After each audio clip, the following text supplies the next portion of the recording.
ఒక అందమైన అడవిలో అన్ని జంతువులు ప్రశాంతంగా జీవించేవి. ఆ అడవికి రాజు ఒక భయంకరమైన సింహం. అది బలవంతంగా, దయ జాలి లేకుండా ఇతర జంతువులపై హింసించేది. అందుకే అడవిలోని జంతువులన్నీ భయంతో బతికేవి. ఒకరోజు అదే అడవిలోకి ఒక తెలివైన నక్క వచ్చింది. ఆ నక్క అందరూ భయపడుతున్న విషయాన్ని గమనించింది. ఈ సింహం తనను బలంతో కాకుండా బుద్ధితో పాలించాలనే గుణపాఠం నేర్చుకోవాలి అని నక్క అనుకుంది. తర్వాత రోజు నక్క సింహం గృహకు వెళ్ళింది.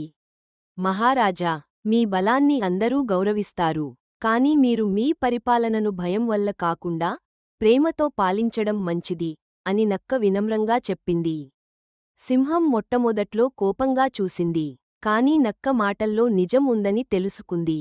సరే, నాతో రా, అడవిలోకి వెళ్ళి చూద్దాం. నేను నా తీరును మార్చేందుకు ప్రయత్నిస్తాను అని సింహం చెప్పింది. అది నక్కతో కలిసి అడవిలోకి వెళ్ళింది. మార్గంలో జంతువులు భయంతో పారిపోయాయి. కానీ సింహం ఎవ్వరికీ హాని చేయలేదు. అది ప్రశాంతంగా ముందుకు సాగింది. జంతువులు ఆశ్చర్యంగా చూశాయి. ఒక అల్లరి కోతి సింహాన్ని పరీక్షించేందుకు దానిమీద మామిడి పండును విసిరింది.